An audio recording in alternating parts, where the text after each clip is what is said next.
Venez prendre un grand bol d'air frais au 24e Festival international de la photo animalière et de nature de Montier-en-Der du 18 au 21 novembre 2021. Des expositions photographiques, des animations, des conférences et le village des marques attendent petits et grands pour des rencontres et des échanges inoubliables. Retrouvez le programme complet et les informations pratiques sur photomontier.org. 24e Festival international de la photo animalière et de nature, bien plus qu'un festival photo.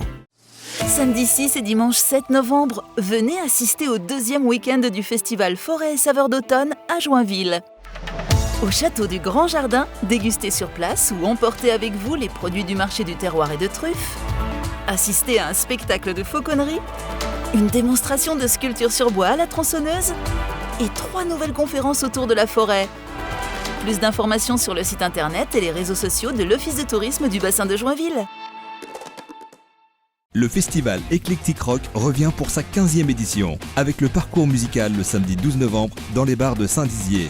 Et au Fuseau pour le Metal Fest avec Dagoba, Loud Blast et Destinity le vendredi 19 novembre, Ange le samedi 27 novembre et Feu Chatterton le jeudi 2 décembre. Plus d'infos sur le site internet des 3 scènes. Le château du Grand Jardin à Joinville vous accueille comme des rois. Un baptême de nage en eau vive inédit dans la Marne.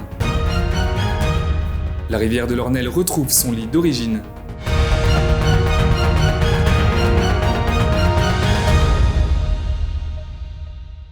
Bonsoir à tous et bienvenue dans votre journal week-end du samedi 6 novembre 2021. Et pour débuter cette édition, je vous propose de vous emmener au château du Grand Jardin à Joinville. Cet édifice datant du XVIe siècle a laissé place ce vendredi à l'inauguration de nouveaux espaces destinés à l'accueil du public, en présence du conseil départemental de la Haute-Marne et des acteurs du territoire.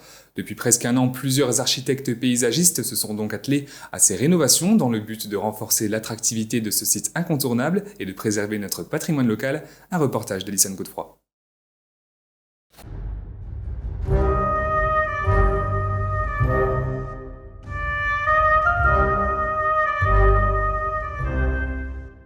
Il est témoin du passé, puis il est devenu incontournable en Haute-Marne. C'est le château du Grand Jardin à Joinville.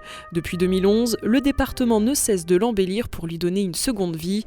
Aujourd'hui, les acteurs du territoire participent à l'inauguration d'un grand parking, d'une esplanade et d'une réhabilitation du bâtiment d'accueil. L'objectif, améliorer l'accueil du public en réaménageant la parcelle attenante du château. Cette question de préservation de notre patrimoine est devenue une préoccupation du quotidien qui nécessite un suivi particulier. D'abord, c'est un projet qui date un peu puisque l'acquisition de cette parcelle dite Salin date d'il y a plus de 10 ans, où le conseil général avait effectivement pensé à l'époque qu'il fallait aménager cette parcelle à proximité immédiate du château du Grand Jardin et puis de ce bâtiment d'accueil du public, des visiteurs. Et donc un chantier long, difficile, ambitieux. Et aujourd'hui, je suis très heureux de pouvoir inaugurer avec tous les acteurs du territoire cette nouvelle aménagement, puis aussi l'aménagement de ces locaux où l'Office de tourisme pourra accueillir dans de meilleures conditions l'ensemble des visiteurs du château, du site, de Joinville et de la Haute-Marne également. Afin d'exécuter ce projet d'un peu plus d'1 million d'euros et sur environ 7000 m², plusieurs missions ont été confiées à des architectes concepteurs paysagistes. Le but, présenter plusieurs esquisses et maîtriser l'œuvre sur l'ensemble des espaces. Sur ce travail, on a à peu près 3 ans de conception, parce que ça a mis beaucoup de temps à arriver à quelque chose de précis qui convienne à tout le monde et qui soit le mieux pour le château du Grand Jardin. Et pour les travaux, on est à 1 an de travaux avec tous les aléas qu'on a eus suite à la période actuelle. On a eu un travail précis au sens où il a fallu avoir plusieurs retours avec les élus locaux, avec l'architecte des bâtiments de France, nous en conception, le temps de bien trouver les matériaux qu'on attendait et que ce soit vraiment ciselé. C'est-à-dire que là, on est vraiment sur un travail d'orfèvre où on ne peut pas se permettre des écarts suite au site exceptionnel dans lequel on intervient. Véritable lieu de partage, le château du Grand Jardin, pavillon de plaisance datant du XVIe siècle et appartenant autrefois à Claude de Lorraine, n'est pas Versailles, mais il participe à la qualité de la vie sur le territoire. C'est une réussite parce que le château est un écrin, il y avait besoin d'agrandir l'accès, il y avait besoin de faire un parking et souvent un parking c'est pas très esthétique, ça peut être un peu moche, donc le danger c'est de mettre à côté de quelque chose de très joli, quelque chose qui tire vers le bas. Alors là, les architectes ont réussi une vraie prouesse, puisque l'aménagement d'entrée est beaucoup plus fonctionnel et en même temps, il est plus beau. Pendant des années, on ne s'est pas tellement intéressé à ça, parce que pour nous, le patrimoine, la culture, c'était le château de Versailles ou des très grandes choses. Donc c'est sûr qu'on n'a pas le château de Versailles. Je crois qu'on vit dans une époque où les gens sont à recherche d'authenticité et ce patrimoine, voilà, il est authentique. C'est pas un patrimoine figé, c'est pas un patrimoine de musée, c'est un patrimoine où les gens peuvent vivre, c'est un patrimoine qui contribue à la qualité de la vie. Et donc ça, je pense que c'est pas ringard de s'en occuper. Je pense que c'est vraiment un atout pour le développement de notre département. On a des choses formidables et que être dans une grande ville où tout est cher, où tout est compliqué, ça n'a pas que des avantages et qu'ici, il y a de l'espace, il y a une qualité de vie et ça, c'est notre patrimoine du quotidien, je dirais, dans tous les villages de Haute-Marne et c'est formidable d'essayer de le défendre. Labellisé jardin remarquable, aujourd'hui le site offre environ 4 hectares de promenade entre patrimoine architectural et végétal. Et passons maintenant aux chiffres du jour. Il est de 6 jours de grève et de colère chez les salariés d'ArcelorMittal à Revigny-sur-Ornain. On le rappelle, les grévistes protestaient contre la perte de leur salaire et dénonçaient la réduction de l'enveloppe du futur accord d'intéressement de l'entreprise. Mais ils peuvent désormais crier victoire puisqu'après une réunion de négociation avec la direction, les employés ont obtenu gain de cause. Leur salaire reste donc inchangé et la date de signature du futur accord initialement prévue le 29 octobre dernier a été repoussée à début 2022. Tout autre chose à présent, partons à la découverte d'une discipline peu connue, celle de la nage en eau vive. Le dimanche 31 octobre dernier, le club subaquatique Vitria La Bulle 51 a organisé un baptême dans la Marne, durant lequel des groupes de 8 personnes ont pu s'essayer à l'hydrospeed ou encore aux bouées aquadynamiques.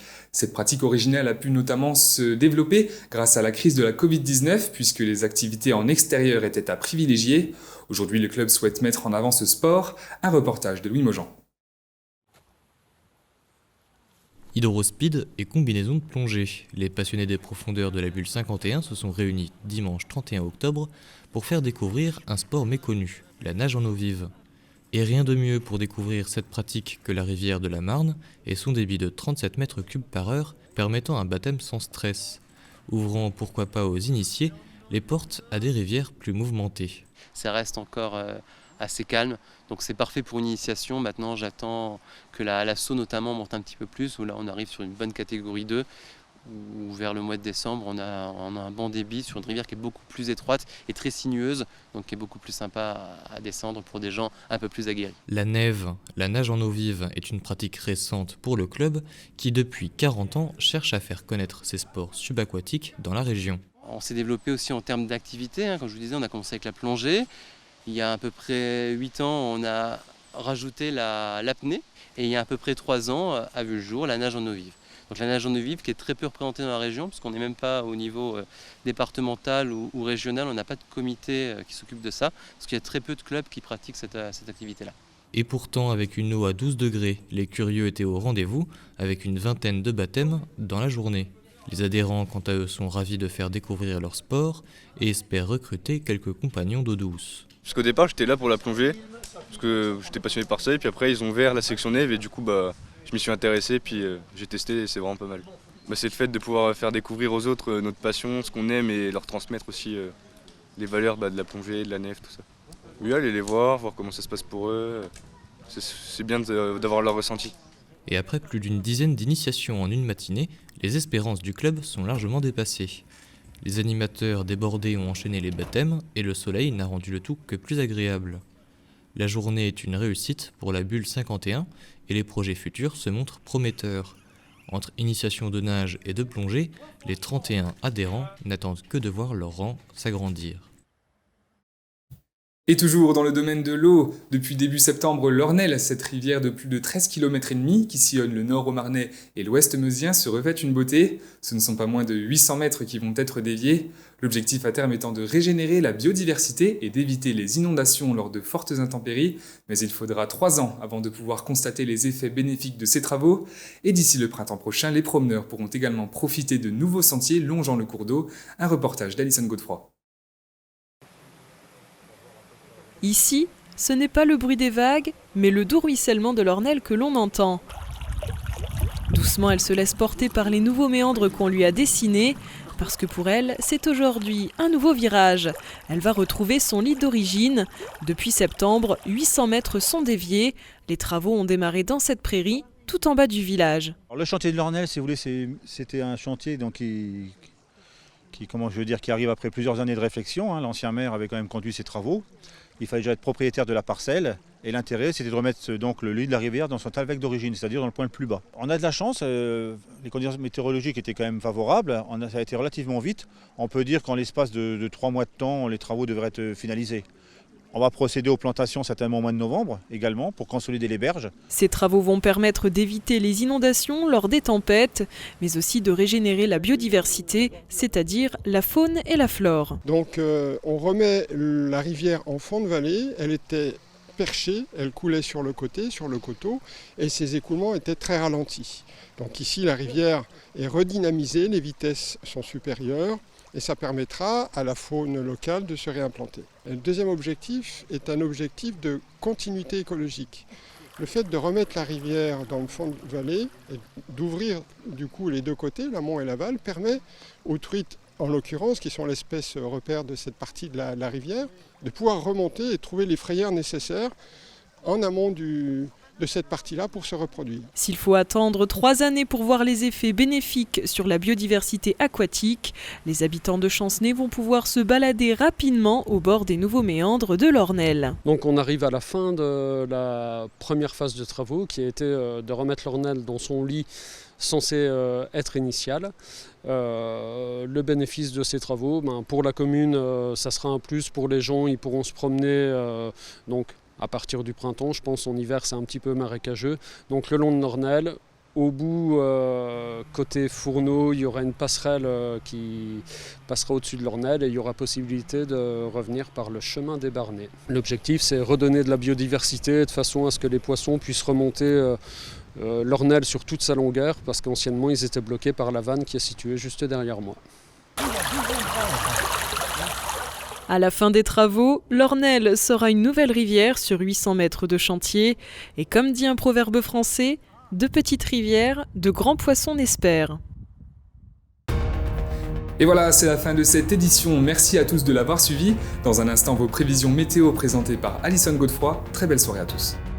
Toute l'actualité qui vous concerne, à voir et ou à revoir, dès maintenant sur puissancetélévision.fr et sur notre application mobile. Besoin d'envoyer des fichiers, même de très très gros fichiers? Suisse Transfert. Jusqu'à 50 Go, gratuit, sans inscription, et vos données restent en Suisse. Suisse Transfert, par Infomaniac. Déployé par le gouvernement dans le cadre de France Relance, le dispositif Un jeune, une solution en Meuse vise à offrir une solution professionnelle à chaque jeune. Aide à l'embauche, formation, aide financière, accompagnement. Plus d'informations auprès de votre mission locale ou de votre agence Pôle emploi.